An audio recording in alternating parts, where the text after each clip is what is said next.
Welcome to photosNtravel, a show that introduces you to fascinating places around the world. Please welcome our host and tour guide, Jonathan Van Bilsen. Hello and welcome. In this episode, we're going to do something a little bit different. Instead of exploring a destination, we're actually going to take an adventurous tour. We're going to head north to the shores of Hudson Bay and the Canadian town of Churchill, Manitoba, known as the polar bear capital of the world. We'll begin to explore this fantastic location right after these messages. Thinking of indoor or outdoor signs? At PP Print, we can help with so much to offer. Just ask. We've got you covered. PP Print, where experience pays off. Pet Value has a fleet of services to help you and your pet live their very best lives. Visit Pet Value Port Perry for all of your pet's needs. Pet Value, your pet, your store.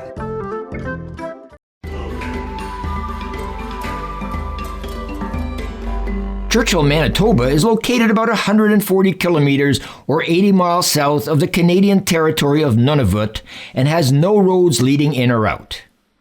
Access is limited, and you first have to make your way to Winnipeg.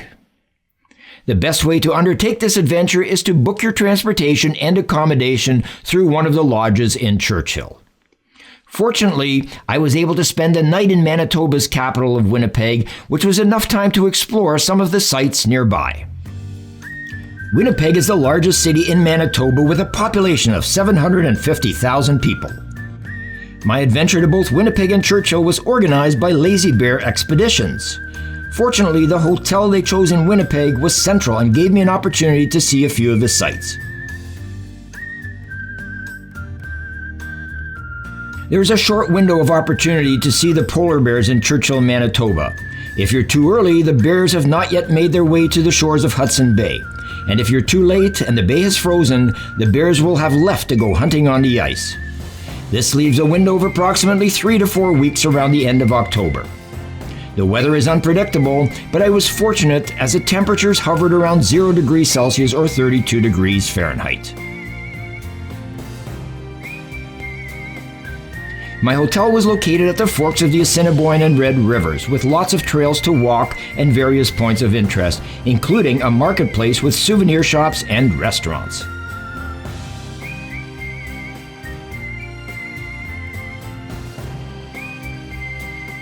Located across the road was the Canadian Museum for Human Rights, which is well worth the visit. It was decided in 2003 that Winnipeg, which is situated near the longitudinal center of Canada and in the heart of the North American continent, would play home to this new museum. The location at the forks where the Red and Assiniboine rivers meet also serves a deeper significance. For thousands of years, Indigenous people followed its waterways for peacemaking, dialogue, and trade. Today, this ancestral land stands as a National Historic Site and the home to the Canadian Museum for Human Rights.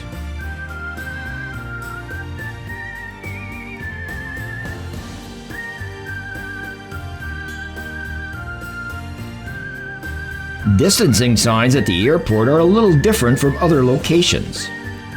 The distance from Winnipeg to Churchill is just over 1,000 kilometers or 600 miles and takes just under 3 hours by turboprop plane. I arrived at the Lazy Bear Lodge in time for dinner and was pleasantly surprised by the accommodations and the friendliness of the staff. As I checked in, I was greeted by a polar bear, and I knew my adventure was about to begin. The lodge is a quaint log cabin and has quite a history. The timber was reclaimed from a fire in the boreal forest. Using hand tools, the logs fit together so well they appear as if they were melted into each other. The windows were recycled from an 1800s Hudson Bay trading post, and if you look closely, you'll see the characteristic wave of the old glass. In the dining room is a massive stone fireplace, crafted from a 20,000-pound block of stone and mortar. Even the floor came from recycled Douglas fir from the Canadian National Railway warehouse built in the early 1920s. Polar bears are the only animals that actively hunt humans. Consequently, the people of Churchill are always aware of their surroundings. Members of the Polar Bear Alert Program keep a watchful eye around town, and if a bear gets too close, a humane trap is set and the animal is captured. The seized bear is then brought to what is affectionately known as the Polar Bear Jail. Here the bear is kept for several weeks, and then it's airlifted by helicopter to an area well away from town. Sadly, before establishing this facility in 1982, any polar bears which would have come close to the town would have been shot. The town of Churchill is located on Hudson Bay at the mouth of the Churchill River, far above the most Canadian populated areas. With a population of less than 1,000, Churchill is made up of 60% Indigenous people and 40% of European, Chinese, and Filipino descent. In 1717, the Hudson's Bay Company built the first permanent settlement, Churchill River Post, which was a log fort a few kilometers upstream from the mouth of the Churchill River. The trading post and river were named after John Churchill, the first Duke of Marlborough, who was the governor of the Hudson's Bay Company in the late 17th century.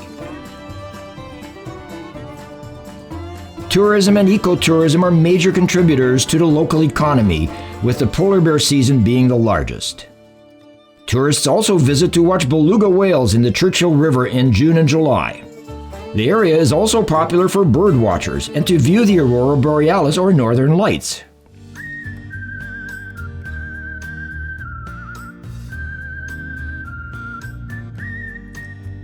The main grocery store carries a variety of products for the residents of Churchill, but due to transportation costs, prices are much higher than southern, more populated communities.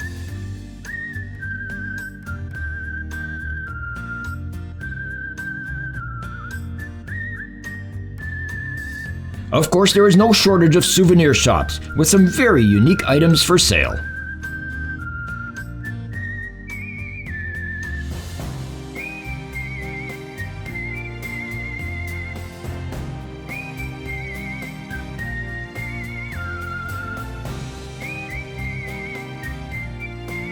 The people of Churchill are very proud of their heritage, and many of the buildings have been decorated with picturesque art depicting life in northern Canada.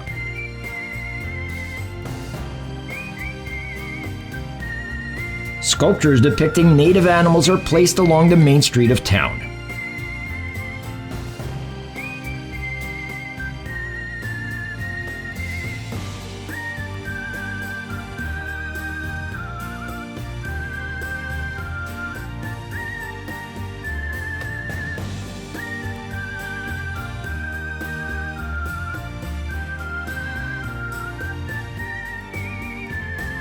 Churchill has the Itzanitak Museum.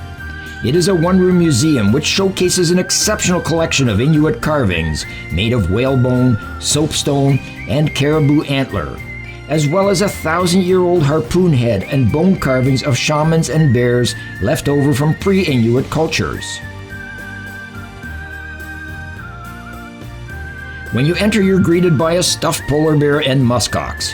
But what really impressed me was a narwhal horn, which is actually similar to teeth with nerves running throughout. If the end gets broken, the narwhal will try and fill the cavity with dirt and small stones, suggesting they are as sensitive as our teeth. This, a two-horned narwhal skull, is extremely rare.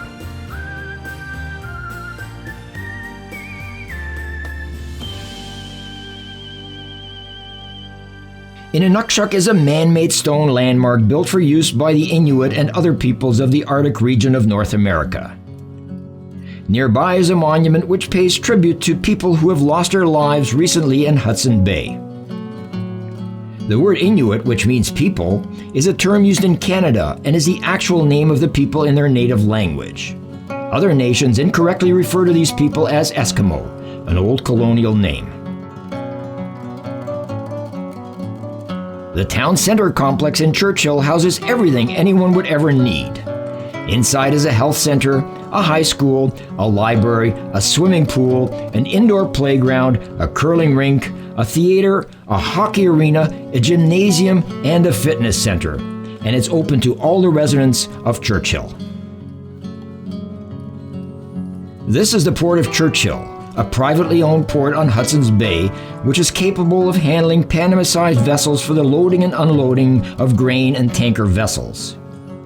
In 2016, the port shut down, but 2 years later, a consortium of First Nations, local governments, and corporate investors purchased it, and in 2019, the port again began shipping grain.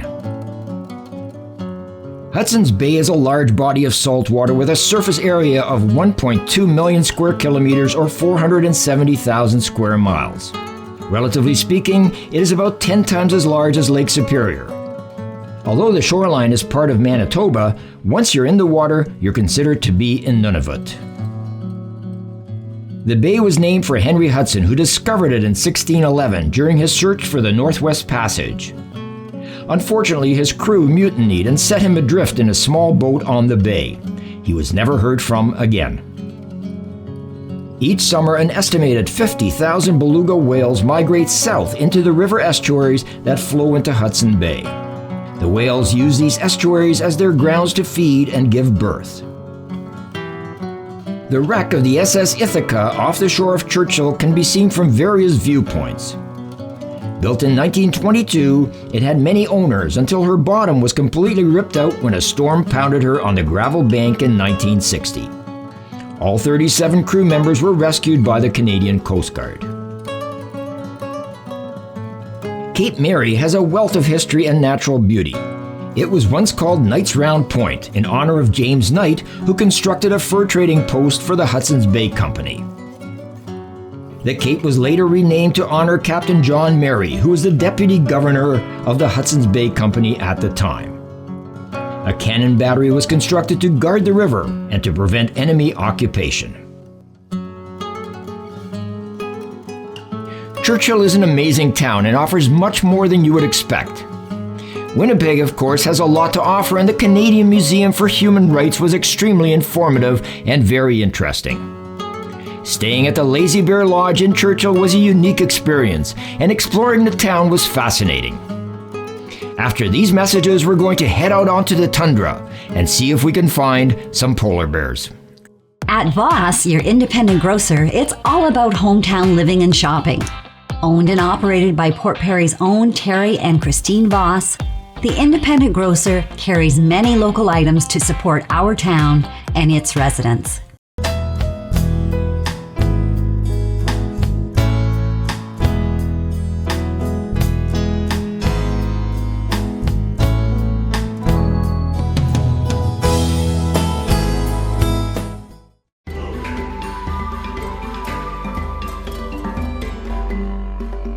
Most people assume that flying is the only way to get to Churchill. However, there is a Canadian Via train that leaves Winnipeg and carries passengers as well as supplies. The downside is the train takes about 42 hours as it makes numerous stops along the way. The plus side is the sleeper cars are very comfortable and the scenery is something you'll never see anywhere else. The railway to the town of Churchill was suspended in 2017 when flooding heavily damaged the trackbed and bridges. As a result, supplies had to be flown in by air, causing prices to skyrocket. Repairs of the track began in 2018, and the train service resumed at the end of that year.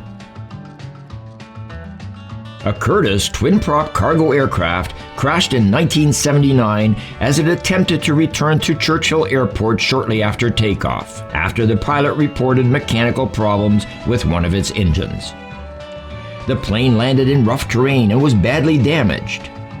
The reason for the crash was the owners and pilot thought they could carry more cargo than the allowable limit, hence the name Miss Piggy. The red plane was repainted gray when it was used in a film. The tundra is a region where the tree growth is hindered by low temperatures and short growing seasons. The term tundra comes from the Russian word for treeless mountain. Tundra vegetation is composed of dwarf shrubs, grasses, mosses, and lichens, and scattered trees grow in some regions.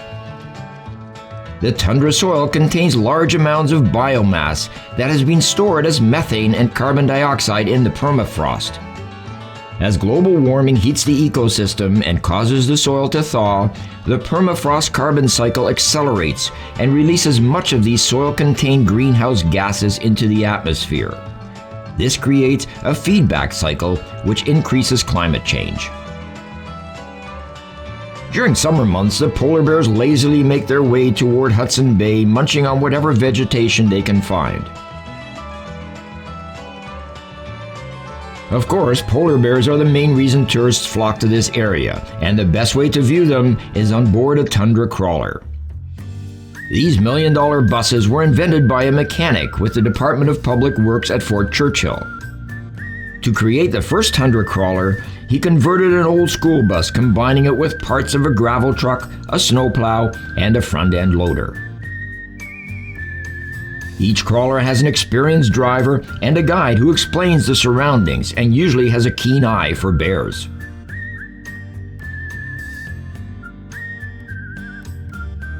The wheels of the crawlers are nearly 2 meters or 6 feet high to ensure safety from polar bears, which when standing on their hind legs can reach up to 3 meters or 9 feet tall. It wasn't long before we came upon a mother bear with a 2-year-old cub. Unlike brown and black bears, polar bears are capable of fasting up to several months during late summer and early fall, when they cannot hunt for seals. They're extremely lethargic during this time and eat vegetation that presents itself. They're very cautious not to expend energy, as they'll need all their strength during the winter hunt.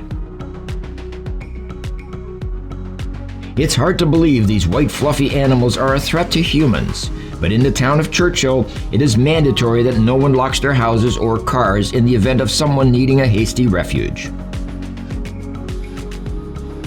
Only one person was attacked by a bear in recent history, but it's only through the vigilance of the population that no further accidents have happened.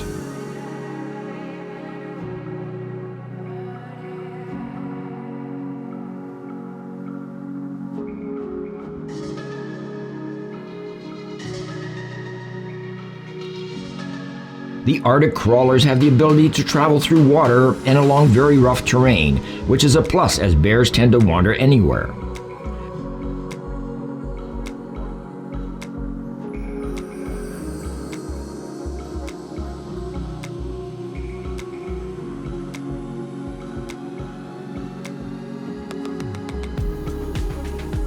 Warmer weather is endangering Arctic species in part by opening the gates for other animals like red foxes, wolves, and brown bears, as well as a host of smaller species to move north. Polar bears adhere to a different schedule than their southern cousins. They do not hibernate during winter months. Instead, they roam across the surface of the frozen Hudson Bay looking for ringed seals. In the summer, when the ice melts, they rest on shore. Every year, starting in mid-October, several hundred bears congregate around Churchill waiting for the ice to form. While the polar bears are on land, the people in Churchill are careful to make wide turns around street corners and never walk alone at night.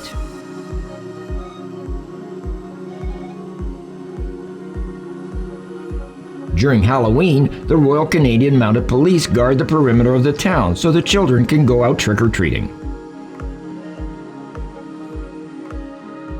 The Inuit people refer to polar bears as Nanook.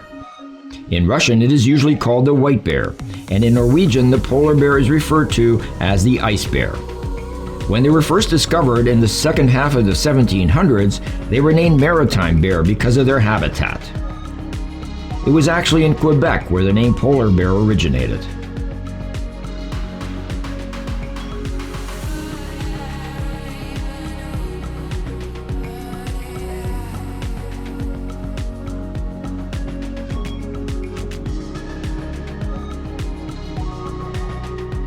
The polar bear is found in the Arctic Circle and adjacent land masses as far south as Newfoundland. Due to the absence of human development in its remote habitat, it retains more of its original range than any other carnivore. They range all the way across the Arctic and as far south as James Bay in Canada. The polar bear territory includes Norway, Russia, Alaska, Canada, and Greenland, which is part of Denmark.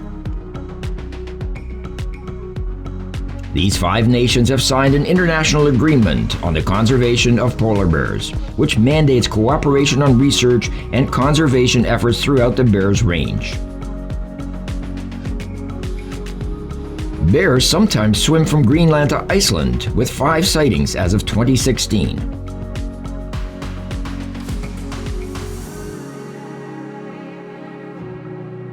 Modern methods of tracking polar bear populations have only been implemented since the mid-1980s. They're expensive to perform consistently over a large area. The most accurate counts require flying a helicopter in the Arctic climate to find polar bears, then shooting a tranquilizer dart at the bear to sedate it, and then tagging it. Increases in bear sightings around human settlements in recent years are due to hungry bears congregating around food sources, such as garbage areas and populated regions. Tourists are warned not to go out after dark and even during the daytime to be vigilant of their surroundings.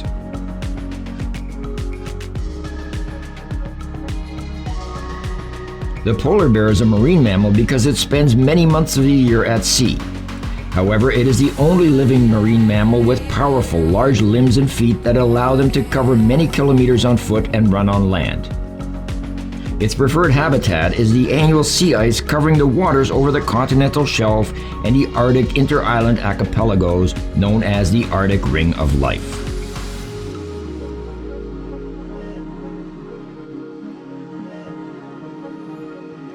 The polar bear tends to frequent areas where sea ice meets water to hunt seals that make up most of its diet. Fresh water is limited in these environments, but polar bears are able to produce water through the metabolism of fats found in seal blubber, and are therefore found primarily along the perimeter of the polar ice pack. Annual ice contains areas of water that appear and disappear throughout the year as the weather changes. Seals migrate in response to these changes, and polar bears must follow their prey. In Hudson Bay, James Bay, and some other areas, the ice melts completely each summer, forcing polar bears to go onto land and wait through the summer months until the next freeze-up. The crawler driver continues to assess the roads, or lack thereof, ensuring safe crossing of small lakes is achievable.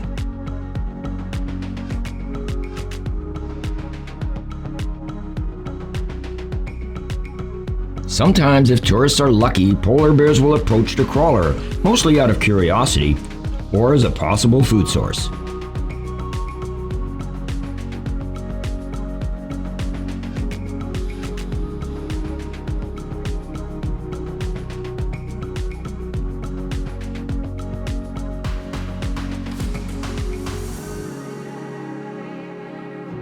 The rear section of the vehicle is commonly known as the polar bear snack box. It's a mesh area where unobstructed photographs can be taken.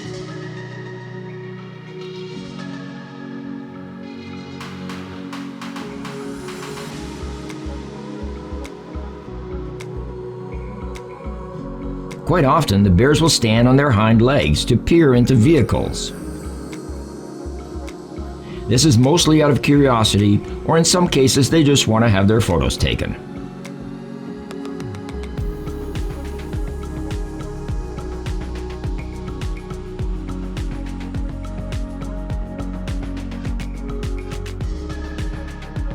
It is important to keep your hands and camera equipment inside the vehicle at all times. As I mentioned before, bears can stand 3 meters or 10 feet on their hind legs, and they're extremely quick.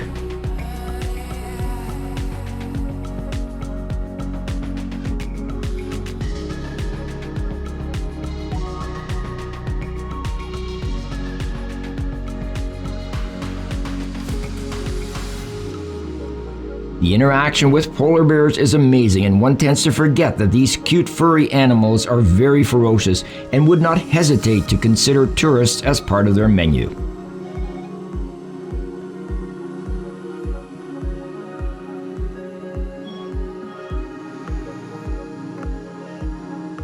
The curious cub that surrounded our vehicle was never far from Mom's guarding presence.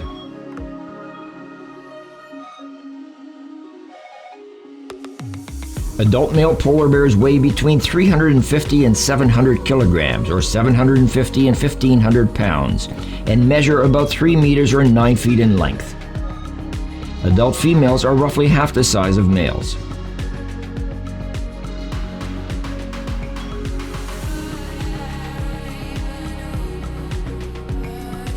After a lengthy exploration, our little cub decides it's time for a nap with Mom.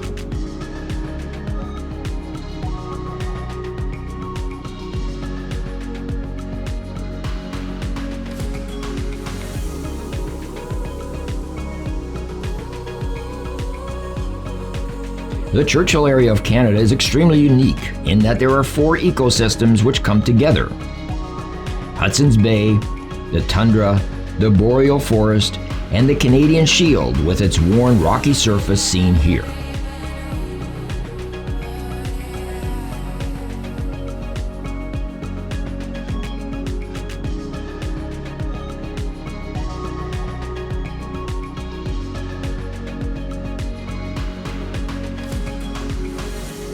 The tundra crawlers are capable of traveling across ice and snow. However, once Hudson Bay freezes, the bears head out for their annual hunt, and viewing opportunities for this season are finished. Most people are aware that polar bears use sea ice as a kind of platform from which to hunt seals, because they can't catch them in open water. As climate continues to warm the Arctic, the sea ice is breaking up earlier in the spring and freezing later in the fall. This means the seal hunting season, the most important part of the bear's existence, is getting progressively shorter. The consequence of this is that the bears are now having to fast for longer periods on smaller stored fat reserves while they wait on shore for the ice to freeze again so they can return to hunting. In total, there are about 20 to 25,000 polar bears in the world, with 16,000 residing in Canada. It is the only country where the population of polar bears is actively declining. When the ice floes are at their minimum in the fall, ending the possibility of hunting, each pregnant female digs a maternity den consisting of a narrow entrance tunnel leading to several chambers.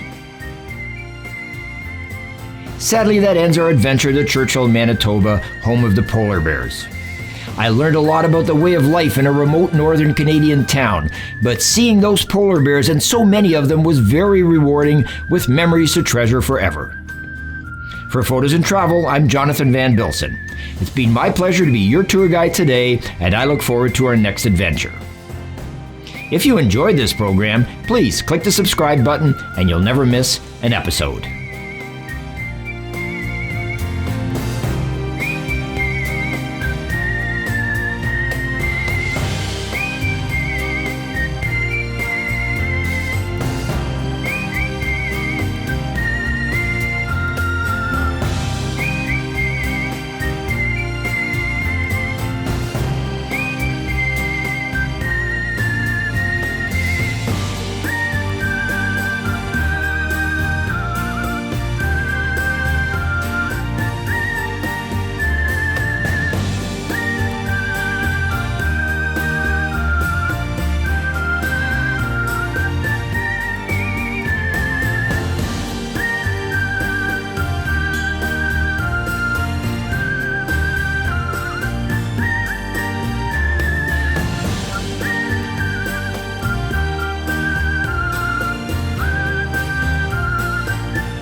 Want to know what's happening in Skewgog?